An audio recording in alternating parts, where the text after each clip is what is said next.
Are we in the beginning of end of times? अल्लामा मोहम्मद इकबाल का दौर जो था, उनका बिल्कुल आगाज़ का दौर था, वो था beginning of end of time. रिसालत माब सरवर अंबिया सरकार ख़त्मी मरतबत सल्लल्लाहु अलैहि वसल्लम से सवाल हुआ कि या रसूल अल्लाह, क़यामत की सबसे बड़ी निशानी क्या है? आपने कहा क़यामत की सबसे बड़ी निशानी मैं हूँ, मैं आखिरी नबी हूँ, मेरे बाद कोई नबी नहीं है। क़यामत के बारे में आपकी क्या अंडरस्टैंडिंग है? सबसे पहले दजाल ने आना। इमाम मेहदी का ज़हूर कितना करीब है? मुझे ये पता है कि कैलकुलेशन ये कहती है कि अब दरवाज़ा खुलेगा, उस दरवाजे में से मौला इमाम मेहदी अलैहिस्सलाम ज़हूर फरमाएंगे और मौला इमाम मेहदी अलैहिस्सलाम के साथ ईसा अलैहिस्सलाम जो है वो तशरीफ़ लाएंगे।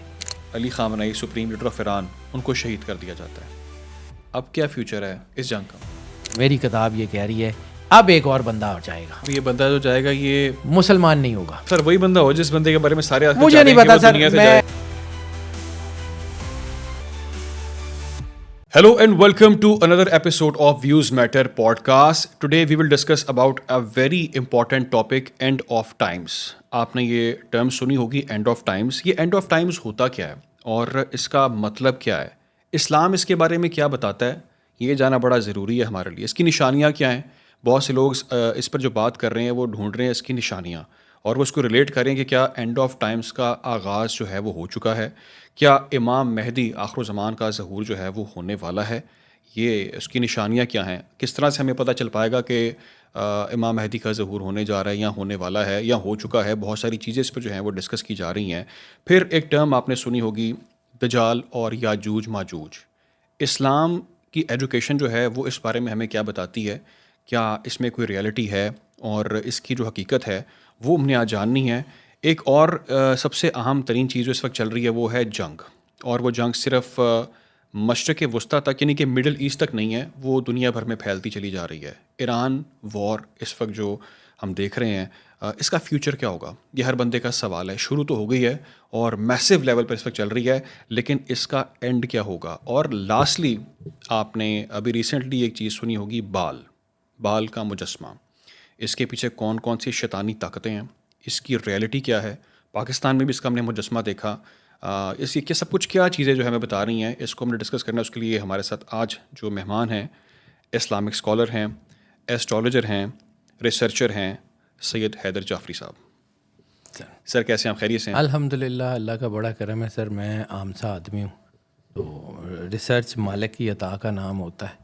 इल्म जो है वो मेरास है मदीनातुल इल्म और बाबे मदीनातुल इल्म की, उनकी अता के बगैर मिलता नहीं है। और knowledge is like an ocean, तो इसमें से किसी के पास कोई बकेट हो सकती है, कोई चीज़ें हो सकती हैं। तो मैं तो शायद इस फील्ड के जो सारे लोग हैं उनमें से बहुत कम इल्म आदमी हूँ, मेरे पास हाफ़ ड्रॉप भी नहीं होगा, तो मैं तो क्लेम नहीं कर सकता सर। हाँ, ये है कि कोशिश करता हूँ कि जो कुछ मैं पढ़ता हूँ, जो कुछ मैं कोशिश करता हूँ जानने की, उसमें प्रेजुडिस शामिल ना करूँ। कोई सेक्ट, कोई जो है वो चीज़ शामिल किए बगैर जो मुझे समझ आती है वो उसके ऊपर बात करूं। चूँकि मैंने जाके, मेरा ईमान का हिस्सा है कि मैंने जाके अपने अल्लाह को जवाब देना है। मैंने जाके अपनी कब्र में अपने किरदार का, अपने इल्म का, अपनी चीज़ों का जवाब देना है। तो ऑब्वियसली जो है वो मैं कोशिश करता हूँ। हो सकता है टू एर इज़ ह्यूमन, हो सकता है बहुत सारी चीज़ें मुझे ना आती हूँ, हो सकता है मैंने ना पढ़ी हूँ। मैं तो कभी क्लेम नहीं करता कि जी यही है, यही होगा।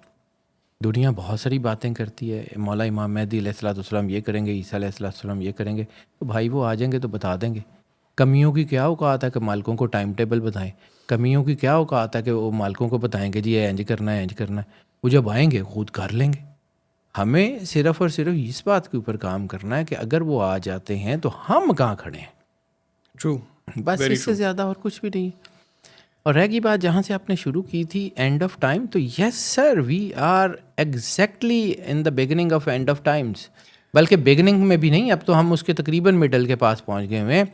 मैं आपको आगे चल के सर, क्रोनोलॉजी बताता हूँ कि एंड ऑफ टाइम्स शुरू कहाँ से हुआ और क्यों एंड ऑफ टाइम्स जो है वो मैं बिल्कुल मैटर ये करता इसी है। से मैं चाह रहा हूँ कि हम स्टार्ट करते हैं डिस्कशन का। पहले तो आप ये बताएं कि एंड ऑफ टाइम्स है क्या, इस्लाम इसके बारे में क्या कहता है? Are we in the beginning of end of times? Sir अब बिगिनिंग से आगे निकल चुके हैं। वक्त बहुत तेज़ी से गुजर रहा है। बिगिनिंग थी कहीं किसी दौर में, अब नहीं। अल्लामा साहब ने बहुत साल पहले कहा था कि ये घड़ी महशर की है, तू अरसाए महशर में है, पेश कर गाफिल अगर कोई अमल दफ्तर में है। अल्लामा मोहम्मद इकबाल का दौर जो था जो उनका बिल्कुल आगाज़ का दौर था वो था beginning of end of times. हम तो उससे आगे निकल चुके हुए हैं। अब क्यों हुआ, कैसे हुआ, इसके ऊपर मैं थोड़ी सी आपको बताता हूँ।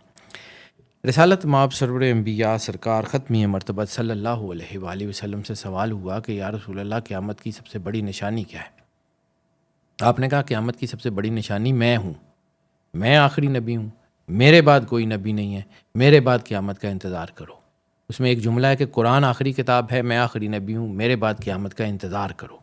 दो मुख्तलिफ़ हदीसों में ये मुख्तलिफ़ जो है वो जुमलों के साथ यही हदीस मुस्तनद, मुतवातर और मुकम्मल असनाद के साथ, सही असनाद के साथ मुत्तफ़िक़ अलैह हदीस है। किताबुल फ़ितन अगर कभी आप पढ़ें तो किताबुल फ़ितन उन सारी हदीसों का मजमूआ है जो एस्कटोलॉजी से रिलेटेड है, एस्कटोलॉजी एंड ऑफ टाइम्स। और दूसरी एक चीज़ मैं आपको एक क्रोनोलॉजी बताता हूँ जो मेरी रिसर्च है। लोग मानते हैं माने, नहीं मानते हैं ना माने, मैंने किसी का जो है वो ना किसी को मनवाना है, ना मुझे अपना आप साबित करना है, ना मुझे किसी से कोई मतलब है। मैंने अगर जाके किसी को कुछ साबित करना है ना तो वो मेरा मालिक है। मैंने अगर किसी को जाके कोई चीज़ बतानी है ना तो वो मेरा मालिक है।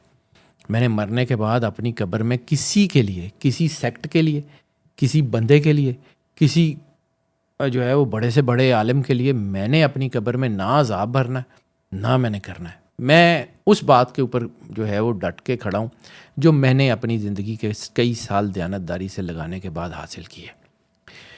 कुरान पाक में एक आयत है। कुरान पाक एक इतनी वसी तरीन किताब है कि कोई बंदा शायद जो है उसका सही तर्जमा कर ही नहीं सकता। बेशक हम तो इंसानों के लिखे हुए जो है ना वो चीज़ों को उतनी सही तरीके से नहीं समझ सकते। यानी हम अल्लामा मोहम्मद इकबाल की शायरी को एग्जैक्टली उस तरह जो है वो तशरीह नहीं कर सकते जैसे अल्लामा साहब के जहन में थी। बिल्कुल ठीक है, तो हम अल्लाह का जो कलाम है उसको कैसे हम जो है वो बता सकते हैं कि जी अल्लाह ने यही कहा है, एन जी ये कहा है, एग्जैक्टली हु एम आई। लेकिन जो मुझे समझ आती है, मैं फिर कह रहा हूँ कि मैं जहाँ मुझे अल्लाह ने जितना इल्म दिया, जितनी उसने शऊर दिया, जितना मुझे विजडम दिया, मैं लोगों को भी यही कहता हूँ कि मेरी बात मानने की ज़रूरत नहीं है, बिल्कुल ना माने। अल्लाह ने आपको शऊर दिया, अल्लाह ने आपको विजडम दी, अपने शऊर को, विजडम को दयानतदारी से इस्तेमाल करते हुए जो जवाब आए उस पर पक्के हो जाए। मेरी किताब मुझे ये जवाब देती है। कुरान पाक में अल्लाह कहता है फ़िरौन को मुखातिब करके कि तुझे आखिरी ज़माने वालों के लिए इबरत का निशान बनाऊँगा। जिस वक्त ये आयत आई उस वक्त तो लोगों को पता ही नहीं था कि फ़िरौन की मम्मी आएगी कहाँ है, कहाँ दफन है, क्या है, कुछ भी नहीं था। ठीक है, अल्लाह ने कुरान पाक में कहा था कि हम तुझे आखिरी ज़माने वालों के लिए जो है वो इबरत का निशान बनाएंगे। अब समझिए फ़िरौन की मम्मी जो है वो किस साल में मिलती है? 1881। इसका मतलब है 1881 को अगर हम देखें, मेरा इल्म ये कहता है कि 1881 was the official beginning of end of times. Official beginning of end of times के अल्लाह कहता है आखिर ज़मान में, आखिरी दौर में तुझे इबरत का निशान बनाऊंगा। जब उसकी लाश बाहर आ गई, हज़ारों साल दफन होने के बाद जो है वो समुंदर ने बाहर फेंक दी, उसके बाद से जो आगाज़ हुआ 1881। अच्छा, यहाँ पे एक और चीज़ रोक के, निकोला टेस्ला को कभी पढ़िएगा। 369 का कोड है, वो कहता है पूरी कायनात, पूरी की पूरी कायनात 369 के अंदर बंद है। टेस्ला कोड जिसे कहते हैं। अभी वक्त नहीं है उसके ऊपर पूरी बात करने का, फिर कभी ज़िंदगी रही तो इसके ऊपर बात करूँगा, लेकिन मैं आपको कुछ नंबर्स की तरफ इशारा करके करते गुजर जाऊँगा। 1881 मम्मी दरियाफ्त होती है फ़िरौन की। अच्छा, अल्लाह का एक कॉन्सेप्ट है, जितना मैंने कुरान से, हदीसों से पढ़ा, अल्लाह जब किसी दौर की बात करता है ना कि वो दौर, उस दौर में ये होगा, वो दौर 100 साल, 200 साल या बहुत हुआ तो 300 साल, इससे ज़्यादा का दौर नहीं होता। ठीक है, एक दौर बीत गया जहाँ पे कुरान पाक में या हदीस में आता है एक दौर, वो 100 साल, 200 साल, 300 साल या हद से हद 300 साल, इससे ज़्यादा नहीं होता। अब आइए 1881 के 100 साल, 1981 के 100 साल, 2081,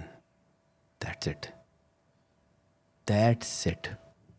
बाकी अल्लाह की मर्ज़ी, वो खुद जाने, यानी कि ये अल्लाह जाने, उसका काम जाने। मैं एक और चीज़, एक और हदीस, रिसालत माब सरवर अंबिया सरकार ख़त्मी मरतबत बादशाह कुनैन सल्लल्लाहु अलैहि वसल्लम का फरमान है कि जो भी मेरे कायम के आने की हतमी तारीख देगा वो काज़िब होगा। तो मैं इस बात का ईमान की हद तक कायल हूँ कि कमियों की औकात ही नहीं है मालिकों को टाइम टेबल देने की।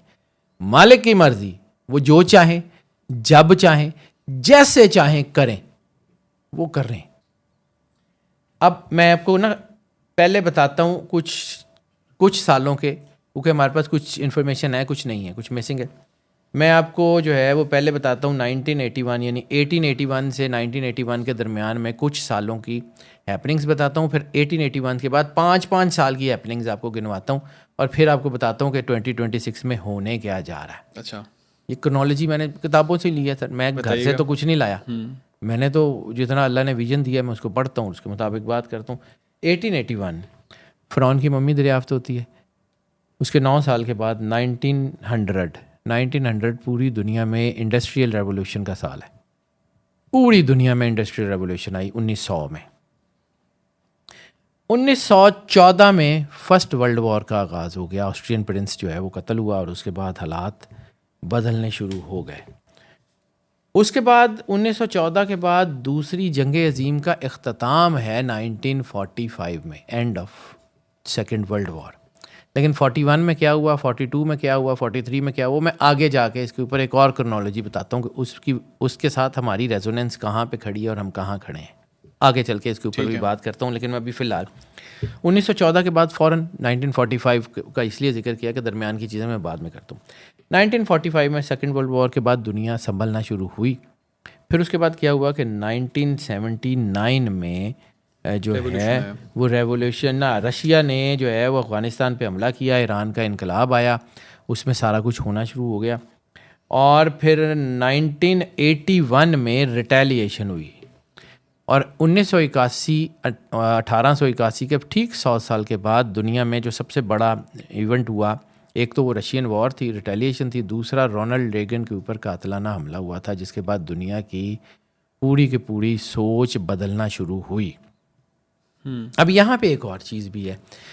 1920 1921 पूरी दुनिया में पासपोर्ट का निज़ाम उस दौर में आया। उसी दौर में जो है वो अरब की रियासतें जो हैं उनमें तेल दरियाफ्त होना शुरू हुआ, वो सारी चीज़ें। लेकिन 1981 ईरान इराक जंग शुरू हुई, रशिया की रिटेलिएशन शुरू हुई, दुनिया में 1981 में बहुत कुछ बदलना शुरू हो गया। अब यहाँ से 5-5 साल की क्रोनोलॉजी, ये मैंने एक पूरी सदी का बताया चंद मामलात, लेकिन अब मेरे पास जो है वो पूरी 5-5 साल की क्रोनोलॉजी मौजूद है। इसके बाद 1981 के ठीक 5 साल के बाद चेरनोबिल का एटॉमिक ब्लास्ट होता है। यूक्रेन में चेरनोबिल का एटॉमिक प्लांट फट जाता है। 1986 के ठीक 5 साल के बाद 1991 में रशियन फेडरेशन टूट जाती है। यूएसएसआर, यूनाइटेड सोवियत रशिया टूट जाता है, ठीक है। और 1991 के ठीक 5 साल के बाद 1996 में डिजिटल टेक्नोलॉजी का आगाज़ होता है। पूरी दुनिया में डिजिटल टेक्नोलॉजी, इंटरनेट, ये सारा कुछ आना शुरू होता है 1996 में। 1996 के ठीक 5 साल के बाद 2001 ट्विन टावर, दुनिया का सोचने का ढंग बदल जाता है। सारी दुनिया में जो है 9/11 के बाद चीज़ें बदल जाती हैं। उसके बाद 2001 के ठीक 5 साल के बाद 2026 में लबनान और अरब की जंग शुरू हो जाती है। 2006 के ठीक 5 साल के बाद 2011 में अरब स्प्रिंग आ जाता है। 2011 के ठीक 5 साल के बाद 2016 में ब्रेग्जिट हो जाता है। 2016 के ठीक 5 साल के बाद दुनिया एक और नई सिचुएशन का शिकार होती है। कोरोना के बाद पूरी दुनिया में ई कॉमर्स, सारी चीज़ें इवॉल्व होती हैं। दुनिया का इकोनॉमिक का ढांचा, सारी की सारी इकोनॉमिक्स ही बदल जाती है पूरी दुनिया की। तो सर अब आप उसके ठीक 5 साल के बाद 2026 में खड़े हैं। आपका क्या ख्याल है कि यहाँ पे वो जो है ना वो हैप्पी बर्थडे टू यू की आवाज़ आएगी कि जी बस कि कुछ भी हो जाएगा? बिल्कुल ऐसे ठीक है, ये बहुत कुछ बदल जाएगा। और 2026 के ठीक 5 साल के बाद 2031 में आप दुनिया को ऐसे पीछे मुड़ के देख रहे होंगे तो शायद आपको बहुत कुछ नज़र ही ना आए। ऐसे ही नहीं कह रहा हूँ। और मुझे लगता है कि ये जो मुसलमानों को कुट पड़ रही है ना, ये भी ब्लेसिंग इन डिस्गाइज है। मैं बार बार एक चीज़ बयान करता हूँ, मैंने ज़िंदगी के ना 10 साल एक हदीस की सिर्फ स्ट्रगल में गुजारे हैं।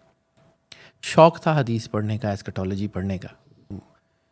एक हदीस मेरी नज़र से गुजरी कि मेरी उम्मत के 72 फ़िरके होंगे, 73वां निजात पाएगा। मैं इसके ऊपर सोचता था कि ये कैसे होंगे 72, तो 73वां आएगा कहाँ से। ज़िंदगी गुजर गई मेरी। 10 साल के बाद मेरे बच्चे जिगसॉ पज़ल से खेल रहे थे। उन्होंने जब वो तस्वीर बनाई ना, थोड़े थोड़े पैचेस जोड़ के, तो एकदम से किसी ने बैक ऑफ द माइंड कहा कि this would be the 73rd, जिसमें 72 इकट्ठे होंगे। वो इस्लाम का बड़ा खूबसूरत चेहरा होगा जिसमें 72 के 72 सेक्ट्स इकट्ठे होके बैठेंगे। वो 73वां इंतहाई खूबसूरत इस्लाम का चेहरा बनेगा जिसमें कोई चीज़, कोई पार्ट, कोई पार्टिकल मिसिंग नहीं होगा। That would the complete comprehensive Islam, जिसमें दुश्मनी नहीं होगी, जिसमें रवादारी होगी, जिसमें एक दूसरे का इज़्ज़त होगी, जिसमें एक दूसरे का एहतराम होगा। दैट वुड बी जो निजात वाला जो हिस्सा होगा, उसमें सारे मौजूद होंगे। मेरा ईमान ये है। और अभी क्या हो रहा है सर? अभी ये हो रहा है कि मुसलमानों को पड़ रही है कुट, और अब मुसलमानों में ये रियलाइजेशन शुरू हो गई है कि हिजबुल्ला शिया है, उनको मारने वाला वही है। हमास सुन्नी है, उनको मारने वाला वही है। सोमालिया सुन्नी है, उनको मारने वाला वही है। सूडान सुन्नी है, उनको मारने वाला वही है। जो है वो ये बाकी सारे ये जो है म्यांमार वाले, वो ज़्यादातर सुन्नी है, उनको मारने वाली वही ताकतें हैं। मुसलमानों में ये एहसास हो रहा है। ईरान शिया है, उनको मारने वाले वही हैं। ठीक है, गज़ा सुन्नी है, वो उनको मारने वाले वो हैं। ये मिस्र वाले सुन्नी हैं, उनको मारने वाले भी वो हैं। उर्दन वाले सुन्नी हैं, उनको मारने वाले भी वही हैं। सर, तमाम लोगों को, हौसी शिया हैं, उनको मारने वाले भी वही हैं। अब मुसलमानों में ये रियलाइजेशन शुरू हो गई है। अभी बड़ा टाइम है इसको होने में, अभी टाइम लगेगा, और एक दिन आएगा ये इकट्ठे हो जाएंगे। मेरे ईमान का हिस्सा है। जिस दिन ये इकट्ठे होंगे उस दिन ये बड़ी कमाल की रिटेलिएशन करेंगे। दुनिया देखेगी मुसलमानों की ताकत को। अल्लामा साहब ने कहा था, नहीं है नाउमीद इकबाल अपनी किश्ते वीरां से, ज़रा नम हो तो ये मिट्टी बड़ी ज़रखेज़ है साकी। अल्लामा साहब ने कहा था कि ख़ास है तरकीब में कौम रसूल हाशमी। ये मुसलमान बहुत बड़ी ताकत है। फिर दूसरा सवाल ये किया जाता है कि अगर मुसलमान इतने ही हैं तो फिर उनकी जो है ना खून क्यों इतना बह रहा है। तो मेरा ईमान का हिस्सा है कि कुर्बानी हमेशा पाक खून की दी जाती है, नजस जानवरों की कुर्बानी नहीं होती। ठीक है, कुर्बानी मुसलमानों की इसलिए हो रही है, और ये रियलाइजेशन होगी, और मुसलमान इकट्ठे होंगे, मुसलमान मिलकर रिटेलिएट करेंगे, क्योंकि हम जिस जंग के दरमियान हैं ये वही जंग है एस्कटोलॉजी की रोशनी में जिसको रसालत माब सरवर अंबिया सरकार ख़त्मी मरतबत बादशाह कुनैन ने मलहमतुल कुबरा कहा है। या हम मलहमतुल कुबरा में 5वें साल के अंदर दाखिल हो चुके हैं, और सरकार ने कहा था 7 साल की बड़ी जंग है। तो इसका मतलब है कि ये 26, 27 और मैं भी 28 में कहीं जाके मुसलमान इकट्ठे हो जाएंगे, और फिर ये इकट्ठे होकर कंक्लूड। सोच वैसे बदलनी शुरू हो गई है, बहुत सारी चीज़ें बदल रही हैं इस जंग के बाद। सर ये ब्लेसिंग इन डिस्गाइज है। ठीक है, मैं इस पे आप चाहूँगा आपसे थोड़ा सा और आजकल के जो सिनेरियोज पे बात करें, बड़े इंपॉर्टेंट कुछ चीज़ें वो भी पूछता हूँ मैं आपसे। मुझे ये बताएं शाह साहब कि इस्लामिक स्कॉलर हैं आप एस्ट्रोलॉजर हैं, आपको लोग सुनते हैं, आपकी बात को फॉलो करते हैं। मुझे ये बताएं कि क़यामत के बारे में आपकी क्या अंडरस्टैंडिंग है, इसके बारे में क्या नॉलेज है, क्या इसकी निशानियाँ सामने आ चुकी हैं? क़यामत की कुछ निशानियाँ आ चुकी हैं, कुछ निशानियाँ भी बाकी हैं, लेकिन मैं जितना समझता हूँ, जो मुझे हदीस से एस्कटोलॉजी समझ आती है, मलहमतुल कुबरा के फ़ौरन बाद आर्मगेडॉन है। मलहमतुल कुबरा का हम 5वां साल लड़ रहे हैं, और अब ये वो वाली जंग नहीं है कि फ़ौजें 2-2 साल दौड़ती हुई जा रही हैं घोड़ों पे, फिर उन्होंने कुछ 6 महीने किसी किले का मुहासरा किया है और 2 हफ्ते की जंग के बाद वो किला जीत लिया है तो जंग विन हो गई। तो अब तो बटनों से जंग होती है, अब तो वीडियो गेम की तरह जंग होती है, वो बस ठा की आवाज़ ही आती है और सब ख़त्म हो जाता है। मैं आगे चल के आपको एक मौला अली अलैहिस्सलाम का खुतबा सुनाऊँगा, जो आखिरी जंग के जो हथियारों के बारे में मौला अली ने कहा हुआ है ना सर, पूरी की पूरी एटॉमिक एनर्जी सारी पढ़ाई हुई है मौला अली ने, लोगों को समझ नहीं आती थी। इसीलिए सरकार ख़त्मी मरतबत बादशाह कुनैन सरवर अंबिया सल्लल्लाहु अलैहि वसल्लम की एक हदीस है जो मेरे शायद यहाँ लिखी हुई है। आपने कहा था कि आने वाले दौर के लोग, मुझे सहाबा किराम को मुखातिब करके कहा था, आम लोगों को नहीं, आने वाले दौर के लोग मुझे तुमसे ज़्यादा बेहतर जानेंगे। तो इसका मतलब है कि क्या हम उतने मुत्तकी परहेज़गार होंगे जितने सहाबा किराम थे?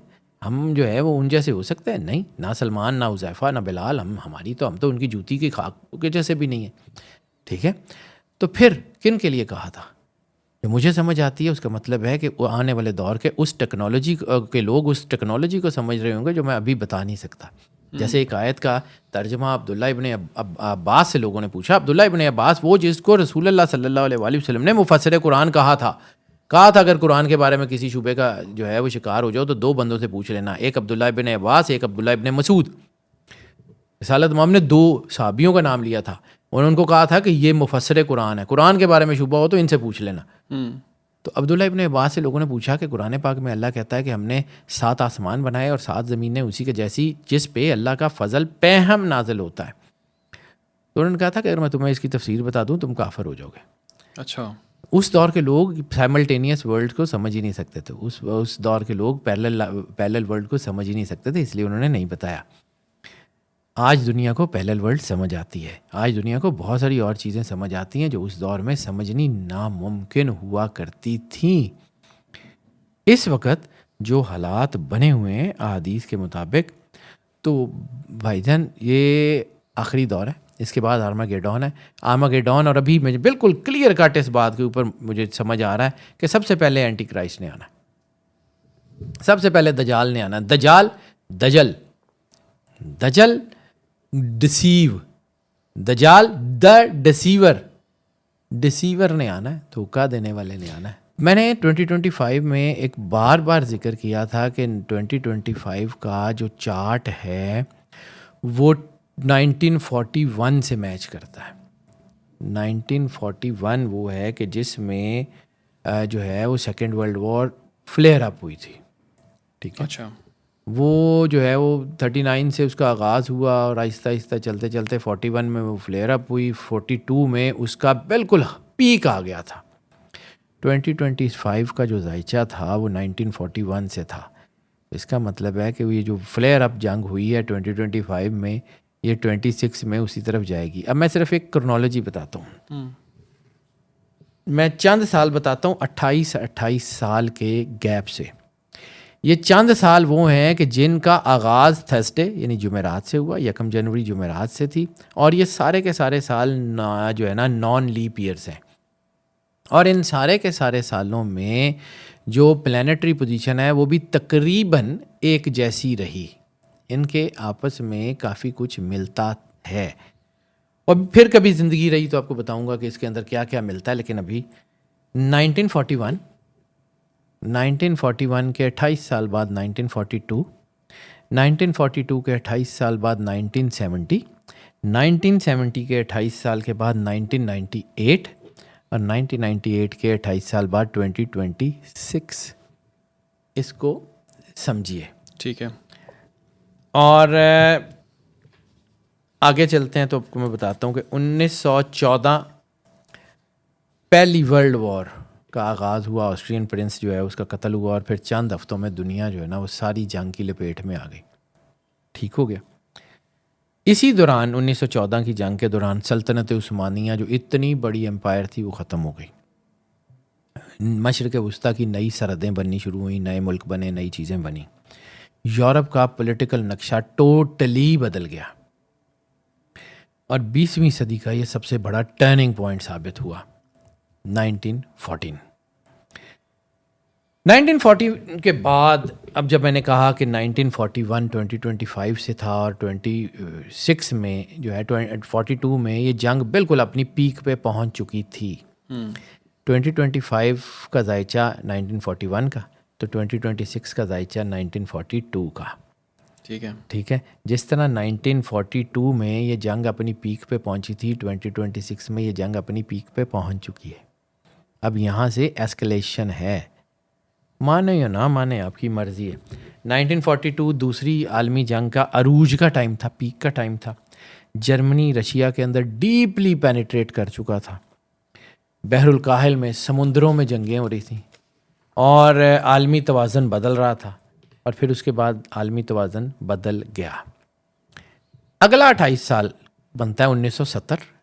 ये जो 70 ये सारा ये वो है कि जब पूरी दुनिया में, ख़ास तौर पे अरब वर्ल्ड में, ख़ास तौर पे मिडल ईस्ट में ताकत का तवाज़न बदलना शुरू हुआ। 1970 में तेल की सियासत ने आलमी मईशत को सारे को चेंज कर दिया, नए इत्तेहाद, नई चीज़ें बननी शुरू हुई।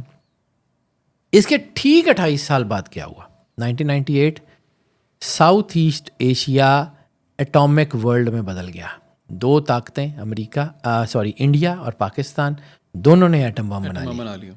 1998 दोनों ने एटम बम बना लिए और बाज़ाब्ता ये एटमी जो है ना वो खिताब बन गया, यानी डिटेरेंस आ गई, ताकत का तवाज़न यहाँ भी बदला, स्ट्रेटेजिक चीज़ें बदल गईं। और फिर 1999 में इसका इम्पैक्ट आया तो न्यू मिलेनियम, नई चीज़ें, दुनिया ने एक और तरह की स्ट्रेटजी देखी। अब ये सारी चीज़ें सामने रखें तो 2026 को आप क्या समझते हैं कि ये आम सा साल है, ये बिल्कुल ऐसे ही घूम फिर के गुजर जाएगा।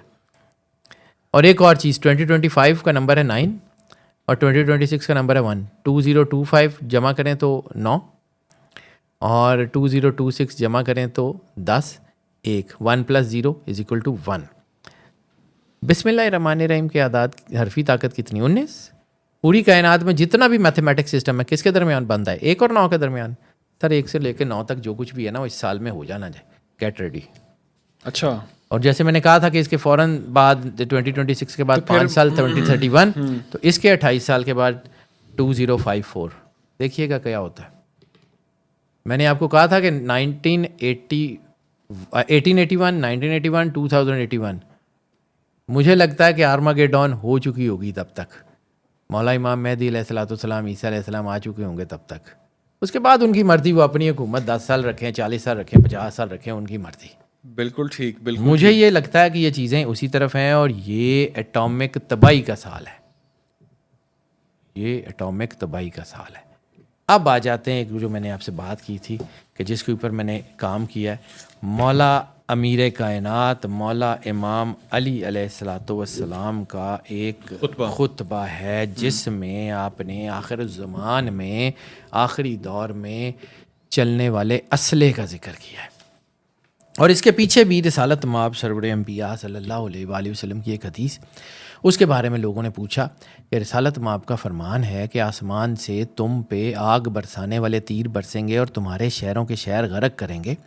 तो लोगों ने मौला अली से पूछा कि ये कैसे हो सकता है कि हमारे तीर जिसके ऊपर थोड़ी सी आग होती है वो पूरे शहर को आग लगा दें, ये कैसे होगा? तो मौला अली अलैहिस्सलाम बाब मदीनतुल इल्म कूफे के मिंबर में खड़े होते हैं और आपने एक खुतबा दिया और इसका बहुत शानदार जो है वो मुझे मिला मफाजात, मैं किताब का बता दूं, मफाजात मोहम्मद ईसा बिन दाऊद में। ये बड़ी शानदार किताब है, इसको पढ़ने, ये इसके दोनों हिस्से हैं और इसमें जो जुमले हैं मैं quote unquote as it is जो मालिक ने कहा है मैं वो बयान करता हूँ, अपनी तरफ से कुछ बयान नहीं करा। और स्याह झंडे वाले गिरोह उठ खड़े होंगे, स्याह झंडे वाले गिरोह एक बहुत बड़ी आग कायम करेंगे, बहुत बड़ी आग बना लेंगे जिसका नाम सारिख है। सारिख यानी चीख कर फटने वाली आग, चीख कर फटने वाली आग।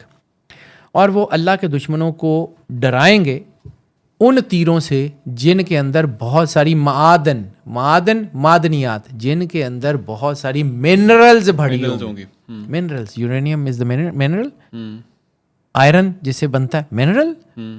अच्छा, यहाँ पे एक और जुमला है कि वो एक दूसरे से मुरक्कब होंगी, मुफरद नहीं, मुरक्कब, कॉम्प्लेक्स्ड। ठीक है, वो ऐसे ही नहीं कि पानी और वो जो है ना लोहा और रेत इकट्ठी कर ली और वो अलग-अलग है, अलग-अलग नहीं होंगे, वो एक दूसरे से कॉम्प्लेक्स्ड होंगे। मौला अली अलैहिस्सलाम बाबे मदीनतुल इल्म। और वो ऐसे तीर बनाएंगे जो दायरों और लंबी लंबी चीज़ों की तरह के होंगे। उनके तीरों की जो है वो ऊंचाई पहाड़ों जैसी होगी, उनके तीरों की ऊंचाई पहाड़ों जैसी होगी। अच्छा, ठीक है, ठीक है। पहाड़ों जितने लंबे होंगे, जिनके दिल में लहब यानी शोला भरा होगा। वो जहाँ से गुजरेंगे ज़मीन को चीर के गुजर जाएंगे, हवा को और पानी को ख़राब कर देंगे, कोई चीज़ ज़िंदा नहीं छोड़ेंगे, कोई चीज़ ज़िंदा नहीं छोड़ेंगे। और जो है वो उसे राख बना देंगे जिसको हवाएं उड़ा के फिरती रहेंगी यहाँ तक कि उस राख को ज़मीन में दफन न कर दिया जाए। सर, अब आप समझें, जब ये एटॉमिक ब्लास्ट होता है तो सबसे पहले क्या होता है, वो एटॉमिक जो है वो एक राख उड़ती है, उसका जिसे हम कहते हैं कि एटॉमिक विंटर, और जिसे हम कहते हैं कि एटॉमिक वो बारिश होती है, जिसमें वो राख जो है वो जो फट के ऊपर गई होती है और वो ज़मीन पे नीचे आती है, और फिर उस वक्त तक वो फसलें नहीं होने देती जब तक कि वो राख जो है वो मुकम्मल तौर पे दफन ना कर दी जाए, पानियों से उसका इम्पैक्ट ना निकाल दिया जाए। वो बीमारियां भी फैलाती रहती है, वो तबाही भी करती रहती है। अच्छा, इसका एक और चीज़ मैं आगे चल के फिर करता हूँ। मौला अमीर कायनात ने जो है वो आगे जाके किया कि यहूदियों के ऊपर इतनी तबाही आएगी कि उनकी औरतें जो है वो ज़वाज यानी निकाह के लिए मर्द ढूंढेंगी, और हर 20 औरतों के ऊपर एक मर्द बाकी बचेगा। मौला अमीर कायनात का फरमान है, ठीक है। और वहाँ पे एक और जुमला इससे पहले आते हैं कि अल्लाह यहूदियों को ऐसी जगह जमा कर देगा कि जहाँ अल्लाह उनके ऊपर ज़िल्लत मुसल्लत कर देगा। सर, ये जहाँ जमा करने का मतलब क्या है? ग्रेटर इसराइल बन रहा है, वो एक जगह इकट्ठे हो जाएंगे, थर्ड टेम्पल बन जाएगा, उसके बाद ये होगा, वो वहाँ इकट्ठे होंगे तो अल्लाह उनके ऊपर ज़िल्लत मुसल्लत कर देगा, और फिर उनके लिए कोई बगावत नहीं उठेगी। तो यहाँ कुरान पाक की एक आयत देखिए कि वो दुनिया से चले गए तो उनके लिए ना ज़मीन रोई ना आसमान, यानी इनके लिए कोई लड़ने वाला भी नहीं होगा जब ये दुनिया से वाइप आउट होंगे। और फिर उसमें कि एक दिन जो है वो वक्त होगा कि जब हमारे कायम तुम्हारे दरमियान मौजूद होंगे।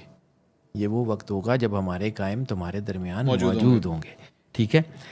और सर ये बस आप समझें कि इसमें एक और हदीस है जिसमें रिसालत माब सरवर अंबिया सल्लल्लाहु अलैहि वसल्लम ने इमाम मेहदी अलैहिस्सलाम के बारे में बताया हुआ है। सहाबा किराम को जो है वो मुखातिब करके कहते हैं कि उनके गिर्द भी उनके मोहब्बत करने वाले ऐसे इकट्ठे होंगे जैसे तुम मेरे गिर्द हल्का बना के रहते हो।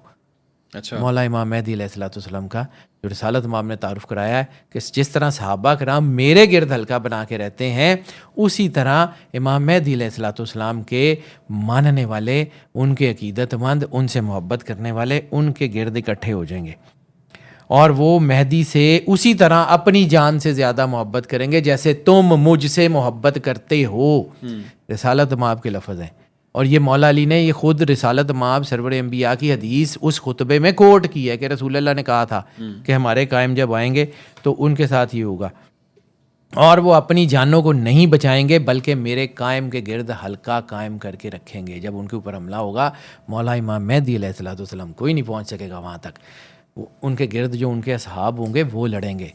तो सर वो वक्त आ गया है, अभी आप समझते हैं कि ये अभी कोई सैकड़ों हज़ारों साल की गेम है, तो होती होगी भाई, मैंने मनवाना नहीं है। नहीं शाहिद साहब, आपने बड़ा ज़बरदस्त आपने बताया ये, बल्कि बड़ी इन्फॉर्मेशन बहुत से लोगों के लिए बड़ी लर्निंग और बड़ी न्यू इन्फॉर्मेशन है कि वाकई में ये चीज़ उस वक्त सामने आ गई। अब हम उसको सर मौला, मैं यही तो कह रहा, मौला रसूलुल्लाह सल्लल्लाहु अलैहि वसल्लम ने यही तो कहा था कि आने वाले लोग मुझे तुमसे ज़्यादा जानेंगे, इसलिए थोड़ी कि मुत्तकी परहेजगार होंगे, इसलिए कि टेक्नोलॉजी को समझ रहे होंगे, इसलिए कि मतलब आज से जो है वो 100 साल पहले क्लोनिंग का आपको कॉन्सेप्ट कभी मौजज़ा ही लगता था ना, क्लोनिंग मौजज़ा हो जाएगी, तो आज वो नहीं है, आज वो साइंस है। आज से 100 साल पहले साइबॉर्ग्स आपको मौजज़ा लगते थे ना, आज वो नहीं है। आज से 100 साल 50 साल पहले भी मशीन विजडम आपके लिए एक मौजज़ा ही था ना कि मशीनें गुफ्तगू करेंगी, आज वो नहीं है। ये टेक्नोलॉजी है, पहचान नहीं पा रहे कि इंसान है कि मशीन है, ऐसे ही है सर, ये नहीं पहचान आज टेक्नोलॉजी आ तो गई। सर आज दुनिया में मतलब एआई के साथ बहुत सारे लोगों की वीडियोस मैं आती इस हैं। पे शाजी मैं इस पे भी आऊँगा, लेकिन मुझे ये बताएं कि फिर आपने जितनी अभी सारी गुफ्तगू की है, मुझे ये बताएं कि इमाम मेहदी का ज़हूर कितना करीब है। सर मैंने वही बताया, दुनिया भर के मुसलमान इंतज़ार कर रहे हैं उनका। मैंने वही अर्ज़ की है कि जो भी उनके आने का हतमी जिक्र करेगा या हतमी तरीक़ देगा वो झूठा है, काज़िब है। रसूलुल्लाह सल्लल्लाहु अलैहि वसल्लम ने कहा है, तो भाई मुझे नहीं पता मालिक ने कब आना है, लेकिन मैं जो बात कर रहा हूँ मैं उसी तरफ आ रहा हूँ कि मैं एक दरवाजे के बाहर खड़ा हूँ, मुझे नहीं पता दरवाज़ा खुलेगा तो क्या होगा, मुझे नहीं पता कि मौला इमाम मेहदी अलैहिस्सलाम जब आएंगे तो वो कैसे अपने आप को मनवाएंगे, मालिक जाने, उनका काम जाने, कमियों की क्या औकात है, ठीक है। मुझे ये पता है कि अब दरवाज़ा खुलने वाला है, मुझे ये पता है कि कैलकुलेशन ये कहती है कि अब दरवाज़ा खुलेगा, उस दरवाजे में से मौला इमाम मेहदी अलैहिस्सलाम ज़हूर फरमाएंगे, और मौला इमाम मेहदी अलैहिस्सलाम के साथ ईसा अलैहिस्सलाम जो है वो तशरीफ़ लाएंगे। मुझे ये पता है कि ईसा अलैहिस्सलाम आके इमाम मेहदी अलैहिस्सलाम के पीछे नमाज पढ़ेंगे।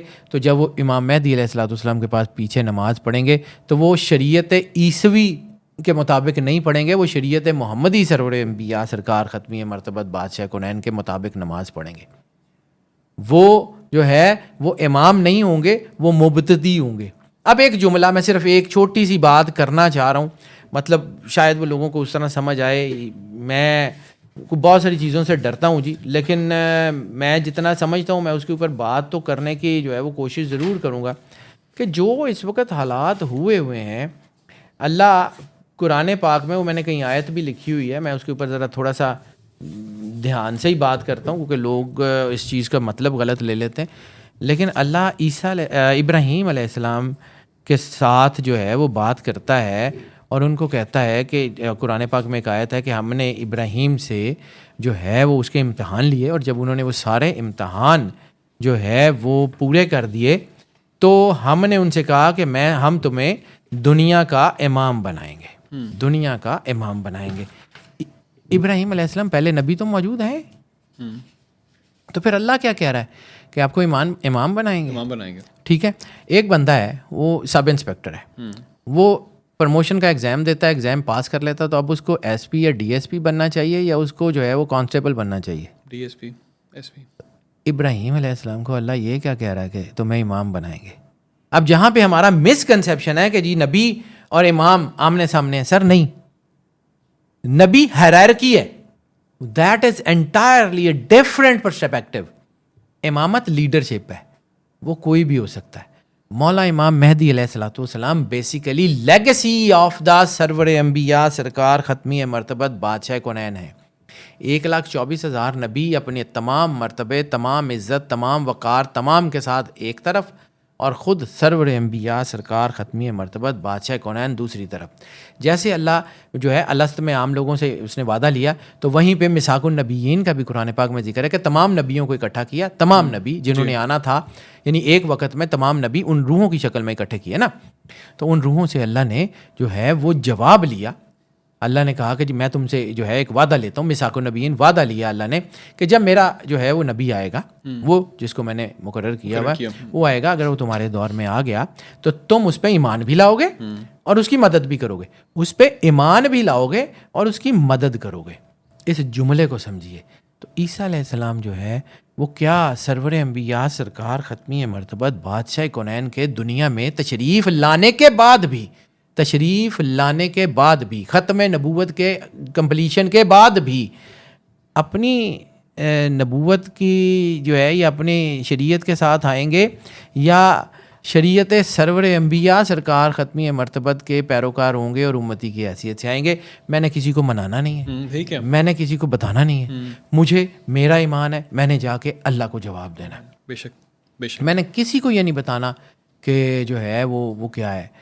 अल्लाह जाने, उसका काम जाने। हर बंदा अपने इल्म में कामिल है, मैं सबसे कामिल इल्म आदमी हूँ, मैंने कोई डिबेट नहीं जीतनी, मैंने कुछ नहीं करना। लेकिन मेरा ईमान ये कहता है कि जब अल्लाह ने मिसाकुन नबीयीन में वादा लिया है कि इस पे ईमान भी लाओगे और इसकी मदद भी करोगे, तो ईसा अलैहिस्सलाम बेसिकली जो है वो इमाम मेहदी अलैहिस्सलाम की मदद नहीं कर रहे होंगे, वो रसालत माब सरवर अंबिया सरकार ख़त्मी मरतबत बादशाह कुनैन की मदद कर रहे होंगे, क्योंकि ये जंग आखिरी जंग सरवर अंबिया और उनकी लेगेसी ने लड़नी है। जिस तरह मौला हुसैन ने रसालत माब सरवर अंबिया की जंग करबला में लड़ी है। बिल्कुल ठीक है, ये वही एक ही चीज़ की रिपीटेटिव जो है वो चीज़ है। हम इसको शिया सुन्नी वहाबी में बंद कर देते हैं तो हमें समझ नहीं आती कि इसको करना क्या है। ये शिया सुन्नी वहाबी से बुलंद है। रिसालत माब सरवर अंबिया सरकार ख़त्मी मरतबत बादशाह कुनैन का मरतबा हर चीज़, हर हाल, हर कीमत से बुलंद है। तो फिर अगर सरकार का मरतबा बुलंद है तो ठीक है, ईसा अलैहिस्सलाम सेकंड इन कमांड है। तो मैं बार बार कहता हूँ, ये लोगों को ना असल कॉन्सेप्ट ये है कि नबूवत अफजल है या इमामत अफजल है। बिल्कुल, नबूवत हैरारकी है, वो अल्लाह का मनसब है।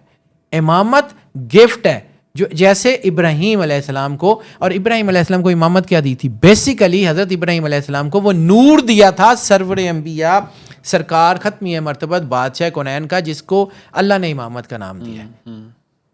जिसको अल्लाह ने इमामत का नाम दिया। हज़रत इब्राहीम अलैहिस्सलाम खलीलुल्लाह हैं, नबी हैं, वो अबुल अइम्मा हैं, अबुल अंबिया हैं। तो अल्लाह कहता है, फिर आगे आयत में आता है कि मेरी औलाद को भी, तो अल्लाह कहता है कि मेरा वादा जो है वो जालिमों तक नहीं जाएगा। यानी इब्राहीम अलैहिस्सलाम की ही औलाद में वो भाई भी तो मौजूद है जिन्होंने यूसुफ को कुएं में फेंका था, तो क्या वो भी इसी लेगेसी में आएंगे? नहीं आएंगे। तो वो लेगेसी कहाँ से है?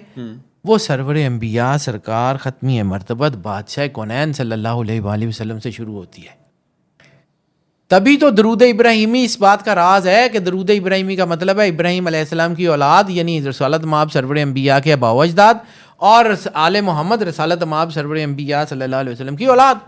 ये सिंक्रोनाइज्ड हैं, ये एक दूसरे से जुड़े हुए हैं। ठीक है। इब्राहीम अलैहिस्सलाम को जो इनाम दिया गया था वो इब्राहीम अलैहिस्सलाम की लेगेसी से होता हुआ सरवर अंबिया सरकार ख़त्मी मर्तबत बादशाह कौनैन से तक पहुंचा और फिर वो एग्जीक्यूट हुआ।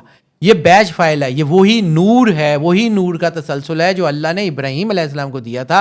और इब्राहीम अलैहिस्सलाम से वो लेगेसी जो है वो आगे, जैसे कंप्यूटर में बैच फाइल्स होती हैं जिसके साथ डेट्स एंड टाइम्स होती हैं, जैसे आप अपनी वीडियोस को जो है वो स्केजुअल कर देते हैं कि फ़लाँ टाइम फ़लाँ दिन फ़लाँ वक्त ये एग्जीक्यूट होगी, तो वो सारी वो जो इमामत जिसका कॉन्सेप्ट कुरान में है वो एग्जीक्यूट हुई सरवर अंबिया सरकार ख़त्मी मर्तबत पे। तो ये नबूवत के साथ टकराव नहीं है, ये नबूवत के साथ पैरेलल फोर्सेस हैं और ये रसूल अल्लाह सल्लल्लाहु अलैहि वसल्लम की लेगेसी है। इसलिए तो इमाम मेहदी अलैहिस्सलाम नमाज पढ़ाएंगे और ईसा अलैहिस्सलाम पीछे पढ़ेंगे। ये जब हम ये इसको बिल्कुल उस सरफेशियल लेवल पे देखते हैं ना, देखें मैं फ़र्ज़ किया एक टर्मिनोलॉजी में समझा दूँ, बात ऐसी मैं दूसरी तरफ निकल गई लेकिन ये बात करनी ज़रूरी है। एक क्रिकेट की टीम है, उसमें कैप्टन ही है ना जो फैसले करता है कि किसको कितने नंबर पे उतारना है, किसके नंबर पे उतारना है। बिल्कुल। एक जो है वो क्रिकेटर जो है वो कुछ को चोट लग जाती है, कुछ हो जाता है, या कहीं उसको कहते हैं कि जी अब तुम बैठ जाओ, तुम्हें आखिरी ओवर में खिलाएंगे। वो होगा तो वो प्लेयर ही, ये नहीं है कि वो प्लेयर नहीं होगा, लेकिन वो मर्जी किसकी चल रही होगी? कैप्टन की। कैप्टन कौन? इस पूरी इनिंग का सरकार ख़त्मी है मर्तबत सरवर अंबिया सल्लल्लाहु अलैहि वसल्लम। अच्छा, अब आप ये कहें कि जी ठीक है वो कैप्टन और प्लेयर्स होते तो बराबर ही हैं, लेकिन कैप्टन के पास अथॉरिटी होती है। जब एक टीम का कैप्टन या सिलेक्टर ही आपने सेट असाइड कर दिया, वो हट गया, तो अब टीम के फैसले कौन करेगा? तो समझिए सरकार ख़त्मी मर्तबत बादशाह कौनैन वो हैं जिनके सर पे लौला का लम्हा खलक़तुल अफ़लाक का ताज है, जिनके सर के ऊपर ख़त्मी मर्तबत का ताज है, जिनके सर के ऊपर ख़त्मुन नबीयीन का ताज है। वो कौन है? उनको समझे बगैर आपको ये कायनात की हकीकतें समझ नहीं आएंगी, जो मर्जी कर लें। सरकार का मर्तबा समझें, फिर आपको रास्ता बिल्कुल मिल जाएगा। और मैं फिर कह रहा हूँ कि मेरी मानने की ज़रूरत ही नहीं है, ना माने, मेरे से गलती हो सकती है यार, मैं कोई आम आदमी हूँ। मैं बार बार इस बात का इकरार करता हूँ कि दुनिया में मेरे से बहुत लायक लोग मौजूद हैं, मैं शायद कम इल्म आदमी हूँ, लेकिन मैं अपने इल्म को कोई टोपी नहीं पहनाता कि जी ये शियों का इल्म है, ये सुन्नियों का इल्म है, ये वाबियों का इल्म है, ये फलाओं का इल्म है। इल्म सरकार ख़त्मी है मर्तबत बादशाह कौनैन का है, उनका जो उन्होंने कह दिया बस वही है, इसके अलावा कुछ नहीं है। अब आ जाते हैं जो आखिरी दौर। तो आखिरी दौर में मौला इमाम मेहदी अलैहिस्सलाम ने तशरीफ़ लाना है। मौला इमाम मेहदी अलैहिस्सलाम इसको लीड करेंगे क्योंकि वो लेगेसी हैं सरकार ख़त्मी मर्तबत। और चूँकि इमाम मेहदी अलैहिस्सलाम के किरदार को, उनकी शख्सियत को इतना ज़्यादा गहना दिया गया है कि हर तीसरा बंदा इमाम मेहदी बनने को तैयार है कि जी मैं इमाम मेहदी हूँ, मैं इमाम मेहदी। कैसे पता चलेगा? जो दावेदार मालिक आएंगे तो खुद बताएंगे ना। नहीं, कोई झूठा दावेदार भी हो सकता है, बहुत सारे सैकड़ों है। पता कैसे चलेगा? वो खुद बताएंगे। जैसे सरकार ख़त्मी मर्तबत बादशाह कौनैन के जो है शान मुबारक पे मोहर नबूवत है, तो कहीं ना कहीं हो सकता है मोहर मेहदियत भी हो, कहीं ना कहीं वो कुछ ऐसा करके दिखाएं। तो सर मैं भी सीधी सी बात है, मैं वही बात मानता हूँ कि कमियां दी की औकात है मालिका नूं दस्सण। मालिक आएंगे पता चल जाएगा, आ जाएंगे तो बता देंगे। जब इमाम मेहदी कोई भी चले, कोई XYZ आ जाए आके कहे मैं इमाम मेहदी हूँ, तो वो कोई ना कोई ऐसी चीज़ तो उसके अंदर होगी ना जो वो बताएगा, साबित करेगा। तो ये जो हमारे जैसे ही आके लली फती आके कहते हैं कि जी मैं इमाम मेहदी हूँ, तो फिर उन्होंने इंजी जाना दुनिया तो जिस तरह चले जाते हैं। मैं बड़ा इस मामले में बड़ा टची हूँ। रसूल अल्लाह सल्लल्लाहु अलैहि वसल्लम और उनके अहले बैत की हुर्मत के ऊपर मैं कोई कॉम्प्रोमाइज़ नहीं कर सकता। मैंने अपनी कब्र में जाके अपने अकीदे का जवाब देना है। मैंने जो ला इलाहा इल्लल्लाह मुहम्मदुर रसूलुल्लाह व अशहदु अल्ला इलाहा इल्लल्लाह व अशहदु अन्ना मुहम्मदुर रसूलुल्लाह पढ़ा है, मैंने उसका जवाब देना है। और मेरा यकीन ये है कि एक अल्लाह, एक रसूल, एक किताब, ना तहरीफ करेंगे ना करने देंगे। जिनसे रसूल अल्लाह सल्लल्लाहु अलैहि वसल्लम ने मोहब्बत की है, जिन्होंने रसूल अल्लाह से मोहब्बत की, उनकी मोहब्बत वाजिब। जिनसे रसूल अल्लाह सल्लल्लाहु अलैहि वसल्लम ने दुश्मनी की है, जिन्होंने रसूल अल्लाह सल्लल्लाहु अलैहि वसल्लम से या उनके घर से दुश्मनी की, उनकी दुश्मनी वाजिब। मेरे लिए तो दीन का ये एक पैरामीटर है और मैं इसके ऊपर कारबंद हूँ। मैंने इसी का जवाब देना है। मेरी कोई औकात हैसियत नहीं है, लेकिन मुझे पता है कि हम इस वक्त आखिरी दौर में हैं और मौला इमाम मेहदी अलैहिस्सलाम तशरीफ़ लाने वाले हैं। हमें सिर्फ उसकी तैयारी करनी है। हम कहाँ खड़े हैं हमने सिर्फ ये देखना है। उसके अलावा मालिक आएंगे ना तो मालिक खुद बता देंगे। वो अपने जैसे लोहा जो है ना वो मैग्नेट को खींचता है ना, तो जिसके अंदर भी ईमान की हल्की सी रत्ती होगी ना तो वो कायनात का सबसे बड़ा मैग्नेट खुद ही खींच लेगा। हमें उसकी परवाह करने की ज़रूरत नहीं है। भाईजान, मैं एक चीज़ को समझता हूँ, जब कोई बड़ा डिग्नेटरी किसी मुल्क में जाना होता है ना तो उस मुल्क की सिक्योरिटीज़ ये वो उसकी सारा कुछ पहले चला जाता है। वो वहाँ जाके उस मुल्क को, उस इलाके को टेकअप कर लेता है। बिल्कुल ऐसे। तो मौला इमाम मेहदी अलैहिस्सलाम ने दुनिया में आना है तो उनसे आने से पहले उनका सिस्टम नहीं आएगा। दजाल ने तो आके आने से पहले पूरा सिस्टम भेज दिया, वो सारा कुछ कर लिया। तो क्या आप जो है ना शैतानी ताकतें इतनी ताकतवर हैं तो अल्लाह को आप क्या समझते हैं? वो क्या है? उसके नुमाइंदे ने आना है, नबी ने आना है, इमाम मेहदी अलैहिस्सलाम ने आना है। उसके आने से पहले कोई फोर्सेस नहीं होंगी, कोई चीज़ें नहीं होंगी। तो सर हेड ऑन है, हमें नज़र नहीं आ रही। और एक चीज़ याद रखिएगा, शैतानी ताकतों को ज़रूरत पड़ती है आसमानी चीज़ों की। जैसे ब्लड मून की बात कर रहा हूँ, जैसे ये हालात होते हैं, जैसे कोई दुमदार सितारा आ गया या कुछ ही, उनको ताकत मिलती है इससे। जबकि जो है वो मोमिन है तो बेतेग भी लड़ता है सिपाही, मालिक के इशारे की बात है। वो 1 सेकंड के 1000वें हिस्से में भी हो जाता है, वो कोई नहीं होता। अल्लाह मच्छर को भेजता है नमरूद को मारने के लिए, उसको MBBS करवाता है कि फिजियोनॉमी पढ़ के जाना कि इस वेन से घुसोगे और वहाँ जाके काटोगे तो वो मर जाएगा। या अल्लाह अबाबीलों को भेजता है जो है वो अबरा के हाथियों को लश्कर, उनको बम बनाने की तरबियत दे के भेजता है। वो कहता है हो जा तो वो हो जाता है। तो मौला इमाम मेहदी अलैहिस्सलाम लेगेसी है रसूल अल्लाह सल्लल्लाहु अलैहि वसल्लम की। वो कहेंगे ना हो जा तो फिर हो जाएगा। राइट, तो देख लेंगे यार, इसमें कौन सा ऐसा मसला है। राइट। मैंने जो है वो आपसे भी बात कर रहा था कि क्रोनोलॉजीज जो है वो, मैं दुनिया में नंबर्स का आदमी हूँ, ज़्यादा तो मुझे नहीं आता, लेकिन जितना मैंने नंबर्स को पढ़ा है ना तो मुझे एक चीज़ समझ आती है। सरवर अंबिया सरकार ख़त्मी मरतबत बादशाह कुनैन सल्लल्लाहु अलैहि वसल्लम की अहादीस को पढ़ने के बाद, अहादीस में 14वीं सदी का जिक्र है, 15वीं सदी का एज सच जिक्र नहीं है। मैं फिर कह रहा हूँ कि ज़रूरी नहीं है कि मैं जो कह रहा हूँ वो मान लें, लेकिन कम से कम सोचें ज़रूर कि शायद कहीं ये डायमेंशन तो नहीं है। अरब का एक स्कूल ऑफ थॉट ये भी तो है जहाँ पे जो है वो इकाई सवाई ड्योड़े के निज़ाम पे चलती है। 1400, 1450, 1450, पौने 1500। 1400 जो है वो 75 के ऊपर एक बेल लगी हुई है। तो अगर 1475 की कैलकुलेशन देखें तो वही नहीं जिसका मैंने 2454 का जिक्र किया है, उसके करीब करीब कहीं वही तो नहीं आती।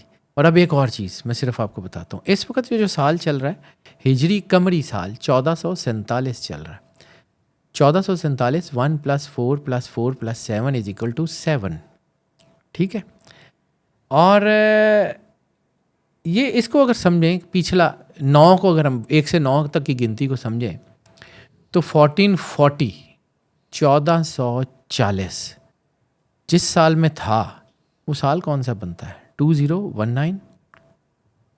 2019 के आदाद क्या बनते हैं? 2019 के आदाद बनता है 3। और मैंने आपको कहा था जहाँ भी सॉवरेनिटी होगी वहाँ 12 या 3 ज़रूर होगा।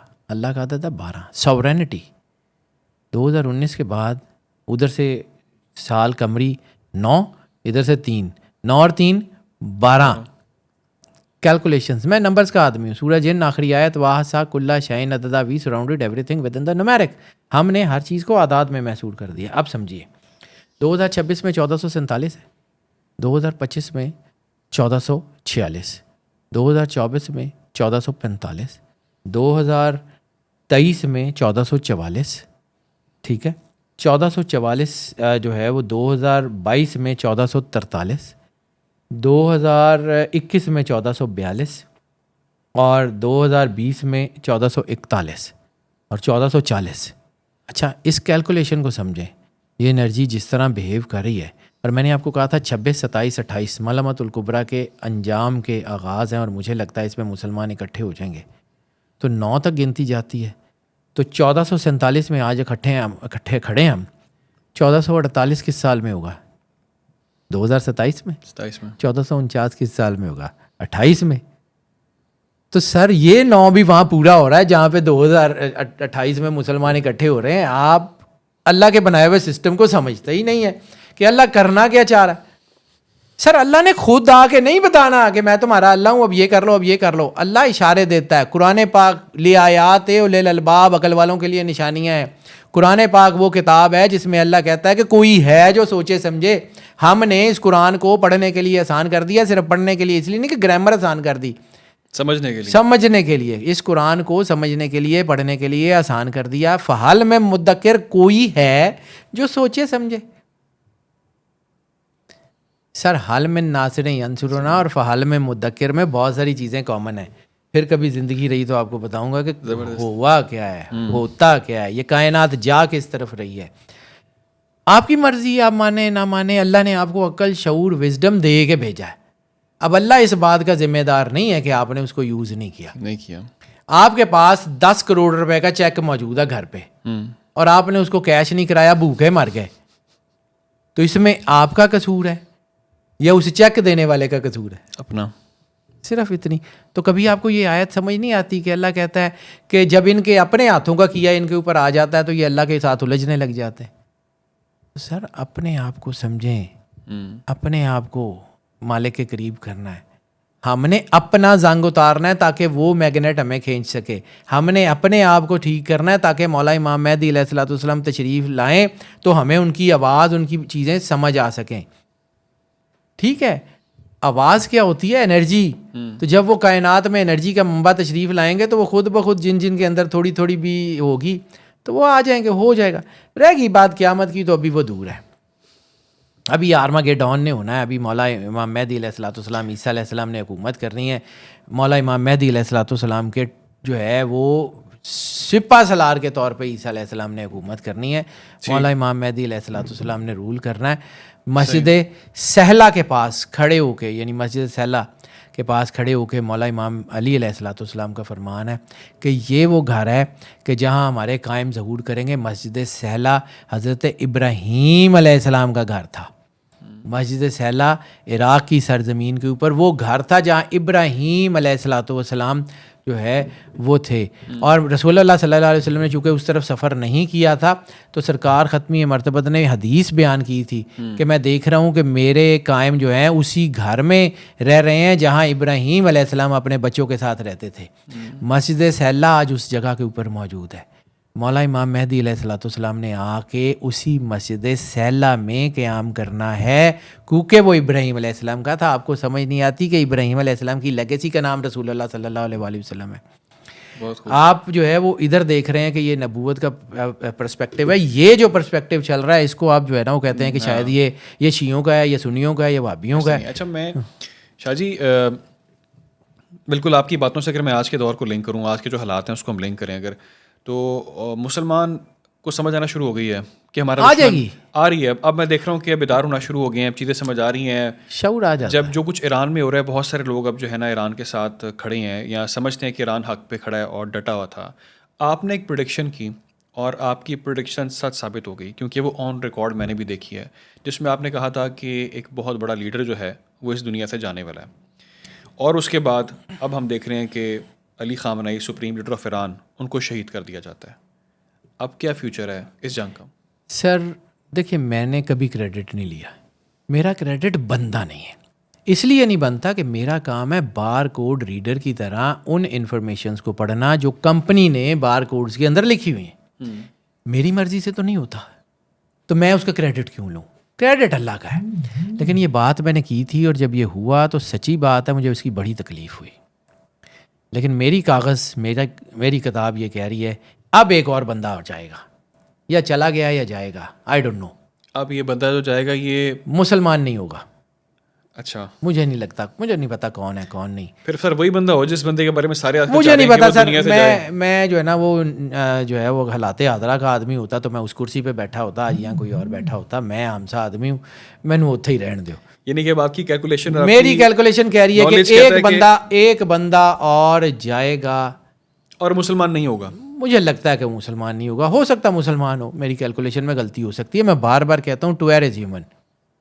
मैं कभी भी कामिल होने का दावा नहीं करता, मैं कामिल नहीं हूँ, ना हो सकता हूँ। कामिलीन वो हैं जो रसालत माब से मंसूब हैं, और वही हैं कि जिनके बारे में रसूलुल्लाह सल्लल्लाहु अलैहि वसल्लम ने फरमाया था हाउलाए अहलुल बैत, यही मेरे अहले बैत हैं। वो जाने, मालिक जाने मैं कमी हूँ, और मुझे अपने कमी होने पे बड़ा फ़ख्र है। बस मुझे ये पता है कि मैं इस घर का कमी हूँ, मैं बाकियों का कमी नहीं हूँ। मैं रसालत माब सरवर अंबिया सरकार ख़त्मी मर्तबत बादशाह कौनैन के घर का कमी हूँ। अल्लाह मुझे जो है वो क़यामत वाले दिन भी इनके कमियों में ही खड़ा रखे, मेरी औकात नहीं है। लेकिन मुझे ये बात समझ आती है कि क़यामत का आखिरी चैप्टर, क़यामत का बिल्कुल आखिरी चैप्टर, 2 हदीसें हैं। एक हदीस जो बड़ी मुस्तनद हदीस है, अल्लामा ताहिरुल कादरी साहब ने भी इसके ऊपर जिक्र किया, इसको जो है वो ये जो तारिक जमील साहब ने उसको भी जिक्र किया। बहुत सारे लोग इसके ऊपर बात करते हैं, और ये मुस्तनद हदीस है कि क़यामत वाले दिन जब जो है वो जन्नतियों के जन्नत में जाने का और दोज़खियों के दोज़ख में जाने का फ़ैसला हो जाएगा, तो आवाज़ आएगी, इनको रोको, इनसे एक सवाल बाकी है। अब कौन सा सवाल बाकी है? जब फैसला जन्नतियों के जन्नत जाने का हो गया, दोज़खियों के दोज़ख जाने का हो गया, अब कौन सा सवाल है? तो रिसालत माब ने कहा था उनको एक चेहरा दिखाया जाएगा और कहा जाएगा इसके बारे में तुम्हारा क्या ख्याल है। और फिर मुस्कुरा के मौला अली की तरफ देखा था कि तुम्हारी मोहब्बत का सवाल किया जाएगा। ये शिया सुन्नी वाबी से बात की बात कर रहा हूँ मैं, रिसालत माब की बात कर रहा हूँ। रिसालत माब का दीन ना शिया है, ना सुन्नी है, ना वाबी है, रिसालत माब है। ठीक है, मौला अली से पूछा था ना, मौला अली को कहा था ना कि तुम्हारी मोहब्बत का सवाल किया जाएगा। क़यामत का एक चैप्टर।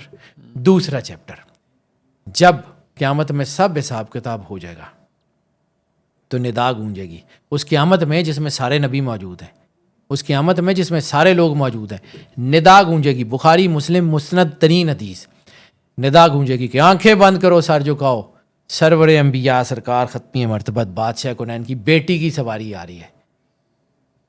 क़यामत का ये आखिरी चैप्टर है, लेगेसी है सरवर अंबिया सरकार ख़त्मी मर्तबत बादशाह कौनैन की।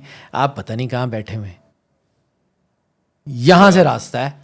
मेरा काम निशानदेही करना है, मेरा काम बताना है, मनाना नहीं है। मानने को ना मानने मुझे नहीं पता, मुझे परवाह ही नहीं है, मुझे कोई बंदा ना सुने ना सुने, एक अल्लाह मुझे सुनता है। बिल्कुल बिल्कुल बेशक। और मैंने उसको जाके जवाब देना कि मालिक जितना तूने मुझे इल्म दिया था मैंने दयानतदारी से बता दिया। मानना ना मानना अपने नसीब की बात है। ना मैं किसी के अकीदे के ख़िलाफ़ खड़ा हूँ, ना मैं अपना अकीदा किसी के ऊपर इम्पोज कर रहा हूँ।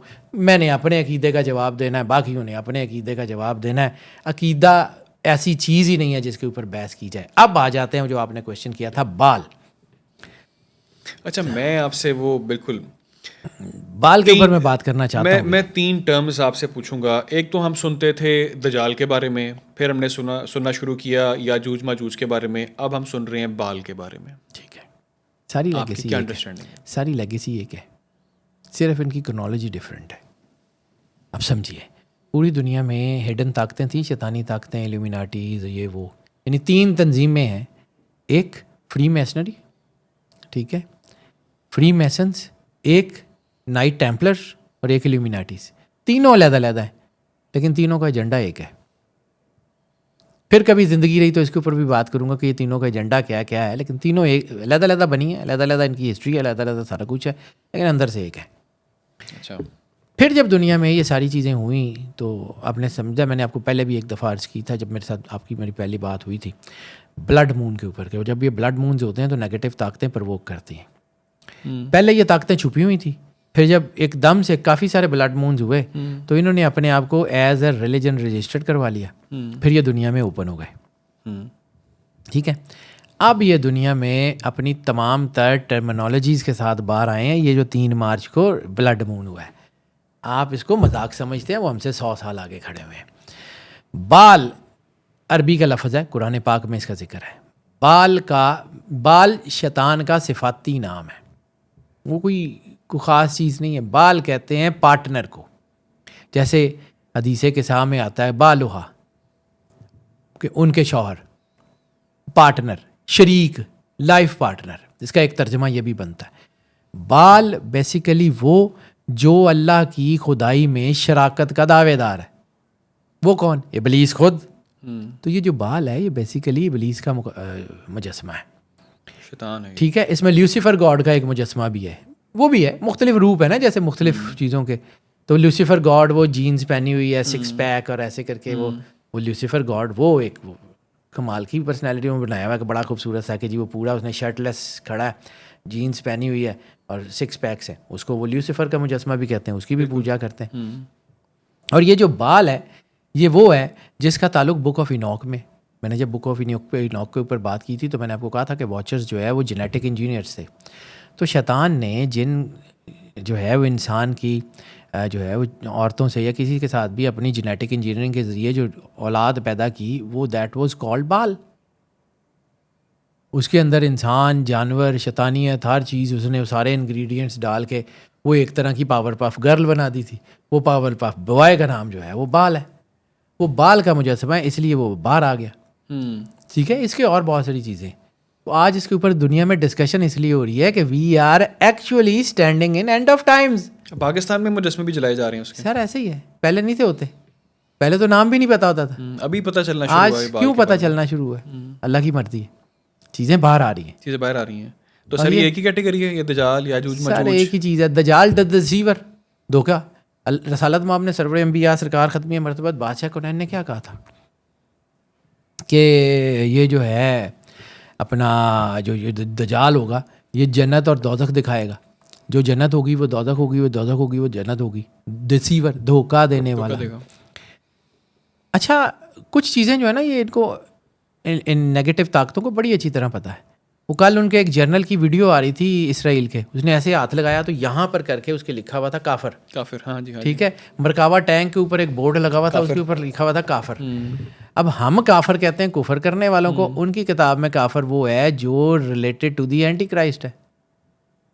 ठीक है, अपनी अपनी टर्मिनोलॉजी से। ये भी अब सामने आ रहा है। ठीक है, ये सारा कुछ सामने आएगा सर, खुल के सामने आएगा। शैतान को अल्लाह ने ये ताकत दी है कि बहका, लेकिन ये ताकत नहीं दी कि छुप के बहका।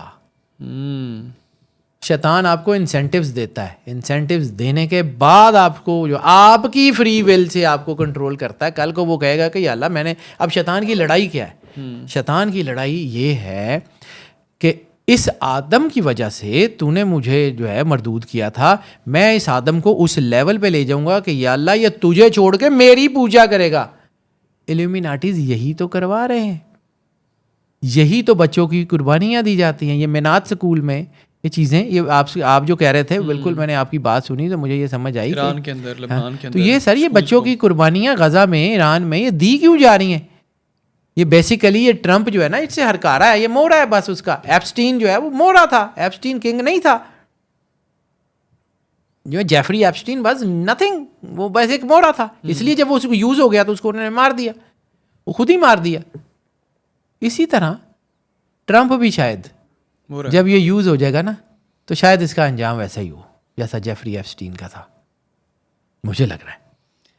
एक सवाल पूछूं आपसे, ट्रंप और नेतन्याहू, इसके बारे में आपकी क्या अंडरस्टैंडिंग है? आपकी एजुकेशन इसके बारे में क्या कहती है? इनका फ्यूचर सर देखें, अगर तो आप कहें कि मैं इनका चार्ट देखा तो मेरे पास ना इनकी डेट ऑफ बर्थ है, ना मुझे पता है, ना मैंने उसका चार्ट बनाया है, लेकिन मैं सिर्फ नंबर्स को देखता हूँ तो ये दोनों एक ही सिक्के के दो रुख हैं। ठीक है, नेतन्याहू भी किंग नहीं है, नेतन्याहू भी मोरा है और ट्रंप भी मोरा है, एप्स्टीन भी मोरा था। पीछे कोई और ताकतें हैं जिन्होंने आना है, जिन्होंने ये सारा कुछ करना है उनके लिए, और ये अल्लाह का वादा है, ये होना है। थर्ड टेम्पल उमरानुल बैतुल मक़दस ख़राब है यसरब, तो हदीस के जो मैंने जंग के क्राइटेरिया में 3-4 हदीसें कोट की थी तो ये सारी उसी तरफ जा रही हैं। रिसालत हम आप सरवर अंबिया सरकार ख़त्मी मरतबत बादशाह कुनैन ने कहा था अरब में एक ऐसा बादशाह आएगा जिसका नाम जानवर के नाम पे होगा, उसके बाद तबाही अपना रास्ता लेगी। फ़हद चीते को कहते हैं। फिर एक और हदीस दूसरे मकाम पे दूसरी किताब में कहा था अब्दुल्ला नाम का बादशाह आएगा ख़ित्ता अरब में, और जो है वो तबाही जो है वो तेज़ हो जाएगी। फ़ाद के बाद फ़ौरन बाद कौन सा बादशाह था? अब्दुल्ला। और फिर एक और हदीस किसी और किताब में किसी और जगह पे सरकार ने कहा था अरब का एक बादशाह दुनिया से जाएगा, 3 शहज़ादे हुकूमत के लिए लड़ेंगे और मदीना वीरान हो जाएगा। सर सलमान के मरने की देर है, उसके बाद चीज़ें ऑटोमेटिकली बदल जाएंगी।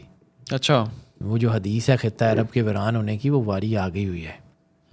3 कबीलों का नाम लिया था सरकार ने कि इनकी वजह से होगा। 3 कबीले, अब्द कैस, बनु हनीफ, बनु तमीम।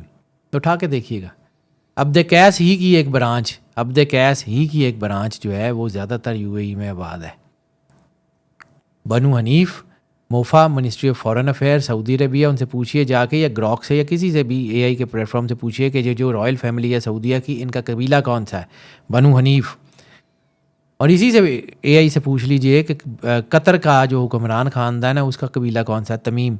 रिसालत माब ने 3 कबीलों का नाम लिया था, 3 कबीलों का नाम लिया था। और ये जो औस है, ये बेसिकली मैं जो है एक हदीस है कि मैं औस की औरतों को बुतों के आगे जो है वो थिरकते हुए देख रहा हूँ। औस बेसिकली अब्द कैस की एक शाख है। अच्छा, ठीक है। 3 मुल्क जिनका नाम लिया था रसूलुल्लाह सल्लल्लाहु अलैहि वसल्लम ने, 3 कबीले जिनका नाम लिया था कि इनकी वजह से ख़ित्ता अरब बर्बाद हो जाएगा। आज जंग किन के गिर्द लगी हुई है? UAE, Saudia, Qatar. बाकी तो इनके अलाइज हैं। बिल्कुल ऐसे ही है। तो sir this is the power map जो सरवर अंबिया सरकार ख़त्मी मरतबत बादशाह कुनैन बता के गए हैं। नहीं मानते ना माने, होना तो ये है। मैं फिर आपकी बात से जो समझ पाया हूँ ना अब तक शाह साहब, जितनी आपने गुफ्तगू की है, ये सब कुछ जो कुछ अभी हो रहा है ये गैर मामूली है, मामूली तो नहीं है ये। नहीं, और आने वाला टाइम जो है वो हम इससे ज़्यादा गैर मामूली डिस्कस कर रहे हैं, एंड ऑफ टाइम्स को। मुझे ये बताएं चलें कि एंड ऑफ टाइम्स के लिए हमने खुद को प्रिपेयर कैसे करना है? सिर्फ इसलिए कि अपने आप को सरकार ख़त्मी मरतबत बादशाह कुनैन सल्लल्लाहु अलैहि वसल्लम और उनके वफ़ादार रखें बस। अल्लाह कुरान पाक में क्या कहता है कि तुम ही गालिब आओगे इन कुंतुम मुत्तकीन, अगर तुम परहेज़गार होगे, मोमिन होगे, तो तुम ही गालिब आओगे। अल्लाह का तो वादा है। तो हमने तो सिर्फ अपने ईमान की, अपने तकवे की हिफाजत करनी है बस, और कुछ नहीं करना। हमारे ज़िम्मे तो कुछ नहीं है, बाकी अल्लाह का काम है, वो जाने, उसका काम जाने, जब मर्ज़ी ले लें, उसकी मर्ज़ी, उसने हमसे काम लेना है। हमने तो सिर्फ अपने आप को उस जगह पे रखना है कि हम रसूलुल्लाह सल्लल्लाहु अलैहि वसल्लम बादशाह कुनैन और उनके घर के वफ़ादार हैं बस। तो उनके लश्कर में कौन शामिल होगा? उनके लश्कर में बहुत सारे लोग होंगे। एक रिजत का कॉन्सेप्ट है, एक रिजत का कॉन्सेप्ट है। रिजत का कॉन्सेप्ट के अम्बिया वापस आएंगे। उसी रिजत में ईसा अलैहिस्सलाम भी है, उसी रिजत में हज़रत खिज़र भी हैं, उसी रिजत में हज़रत इलियास भी हैं, उसी रिजत में। वो कहा जाता है खुरासान से काले झंडों वाले घोड़े आएंगे। काले झंडों वाले लश्करी का तो असला मैंने आपको बताया। खुरासान हमारी जो है ना वो मिसकंसेप्शन है कि ईरान है। खुरासान ईरान नहीं है। ईरान का सिर्फ एक सूबा खुरासान मशहद रिजवी, सऊदीया अफ़गानिस्तान पूरा, और जेहूं सेहूं से पहले पहले का रशियन टेरिटरी, इसमें बहुत सारे मुल्क आते हैं। अच्छा, ठीक है। वो सारे मुल्क खुरासान है, वहाँ से लश्कर उठेगा और वो तबाही फैलाएगा और वो दुनिया को जीतेगा। और ये जिस गज़वा हिंद को लड़ने की हम सपने देख रहे हैं, ये गज़वा हिंद हमने नहीं लड़नी। गज़वा हिंद हमारे बस की बात नहीं है। गज़वा हिंद की जो हदीस है उसमें यह है कि वो लश्कर बैतुल मक़दस से उठेगा, बैतुल मक़दस से इधर आएगा, यहाँ लड़ेगा। और फिर जो हदीस के जुमले हैं कि यहाँ से जो उनको माले गनीमत मिलेगा वो बैतुल मक़दस का जेवर बना देंगे उसको। फिर उस जंग के बारे में कहा गया कि जब तुम इंडिया के हुक्मरानों को जंजीरों से बांध के लाओगे तो ईसा इब्न मरियम को जो है वो अपने दरमियान पाओगे। ये वो हदीस है। हमने नहीं लड़नी, वो जिसने लड़नी है वो आ जाएंगे। और 3 लश्कर सरकार ख़त्मी मरतबत बादशाह कुनैन सल्लल्लाहु अलैहि वसल्लम की एक हदीस, क्योंकि मैंने बड़ी हदीस है जी। 3 लश्करों का जिक्र किया था। मेरे 3 लश्कर, जैशी मेरे लश्कर 3 दुनिया में आखिरी ज़माने में जंग करेंगे। साहबा करम ने पूछा या रसूल अल्लाह कहाँ? कहा शाम में, यमन में और बैतुल मक़दस के इर्द गिर्द। फिर एक और हदीस में आपने कहा कि मेरा एक लश्कर क़यामत तक जंग करता रहेगा। तो सहाबा करम ने पूछा या रसूल अल्लाह वो कौन सा लश्कर है? कहा बैतुल मक़दस के इर्द गिर्द। तो सर एक चीज़ याद रखिए, ये फ़लस्तीनी मारे जा सकते हैं, काटे जा सकते हैं, भूखे रखे जा सकते हैं, कत्ल हो सकते हैं, टुकड़े टुकड़े किए जा सकते हैं, हारेंगे नहीं। क्योंकि रसूल अल्लाह सल्लल्लाहु अलैहि वसल्लम का फरमान है कि ये क़यामत तक जंग करते रहेंगे। अच्छा, तो ये वही लश्कर है जिसने आके इधर ग़ज़वा हिंद लड़नी है, वही लश्कर है जिसने दुनिया में सारा। सर आप देखेंगे दुनिया किस तरफ जा रही है, हमारी कैलकुलेशन कहीं और है, मालिक की कैलकुलेशन कहीं और है। तो मैं कौन होता हूँ मालिक की कैलकुलेशन के ऊपर उंगली रखने वाला? मेरी क्या औकात है, मैं वही करता हूँ जो मुझे समझ आता है। Right Shaji, at the last मैं चाहूँगा कि आप इस्लामिक स्कॉलर हैं माशाल्लाह, ईद मुबारक के हवाले से मुस्लिम कम्युनिटी के लिए क्या पैगाम है? सर मैं इतना ही तो यही तो बात करूँ कि एक वक्त आना है मुसलमानों ने इकट्ठे होना है। अल्लाह दा वास्ता है ये शिया सुन्नी वहाबी की ऐनक उतारें और आंखें खोल के देखें हमें मारने वाला कौन है।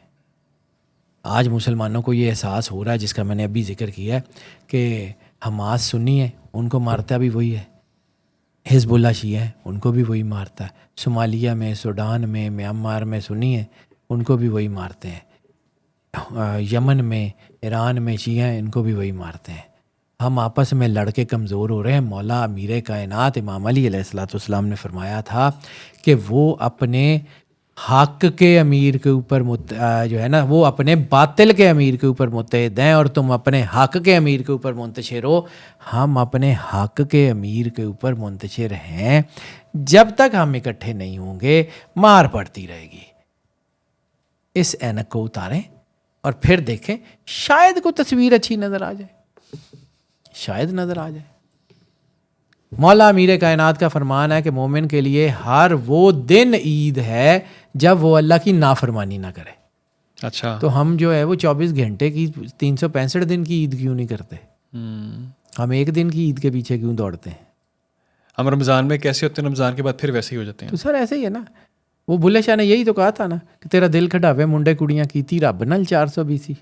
ऊपर से तो हम बड़ा लिबाता जबादा जुब्बे कुब्बे करते हैं, अंदरों फिर वही हाल है। तो एन जी वो शैतान बेचारा तो ऐसे ही बदनाम हुआ है। असी आप बड़े सियाने हैं। फिर लोग कहेंगे कि जी उन्हें बेचारा कहता, लेकिन बहरहाल वो बहुत सारी चीज़ें तो उसके ज़हन में भी नहीं है। हम बुराइयां रमज़ान में भी करते हैं सर, ऐसे ही है। हम रमज़ान में भी बाज नहीं आते हम लोग, ज़ख़ीरा अंदोज़ी से और बहुत सारी चीज़ों से। इसके अलावा बहुत सारी चीज़ें सर ऐसे ही है। एक चीज़ याद रखिएगा, सरवर अंबिया सरकार ख़त्मी मरतबत बादशाह कौनैन सल्लल्लाहु अलैहि वसल्लम का जो फरमान है ना, वो हकीकत है, वो नहीं बदलेगा। ठीक है, अल्लाह का फरमान अबदी अज़ली होता है, वो नहीं बदलता। अब मैं आपको सिर्फ एक सिनेरियो दिखाता हूँ, सिर्फ एक सिनेरियो, तफसील से बात नहीं करूँगा, बिल्कुल एंड ऑफ डिस्कशन है। रिसालत माब सरवर अंबिया सरकार ख़त्मी मरतबत बादशाह कौनैन ताइफ जाते हैं। ताइफ वाले रिसालत माब सरवर अंबिया सल्लल्लाहु अलैहि वसल्लम की तौहीन करते हैं, वो पत्थर मारते हैं। फरिश्ते आते हैं कि या रसूलल्लाह सल्लल्लाहु अलैहि वसल्लम, अल्लाह कहता है कि इनको अजाब देना है। अब मजबूरी ये है कि आप यहाँ खड़े, कुरान पाक में अल्लाह पहले ही आयत भेज चुका है कि मैं इनके ऊपर अजाब कैसे भेजूँ कि आप यहाँ मौजूद हैं। तो या तो आप यहाँ से कदम पीछे ले जाएं या आप हुक्म दें कि इनके ऊपर अजाब आ जाए। ठीक है, और फरिश्ते अल्लाह के हुक्म से आए थे, फरिश्ते खुद से नहीं आए थे। और सरकार ख़त्मी मरतबत बादशाह कौनैन की उस रहमत लिल आलमीनी का शुक्रिया कहाँ कहाँ अदा करेंगे। आपने क्या कहा था कि नहीं, इनको अजाब नहीं देना, इनकी औलाद में भी कोई मोमिन होंगे। तो फिर एक चीज़ समझिए जो मुझे समझ आती है, फिर कहता हूँ कि मैं आउट ऑफ द बॉक्स बात करने जा रहा हूँ। वो अजाब जो अल्लाह ने भेजना था ना, वो फरिश्तों के ज़रिए भेज दिया और रसालत माब सरवर अंबिया सल्लल्लाहु अलैहि वसल्लम की रहमत लिल आलमीन होने की सिफत ने उसके आगे एक बंद बांध दिया। अब जब तक वो तमाम मोमिन रूहें जो अल्लाह ने खल्क की थी वो दुनिया में नहीं आ जाती, अजाब खड़ा है।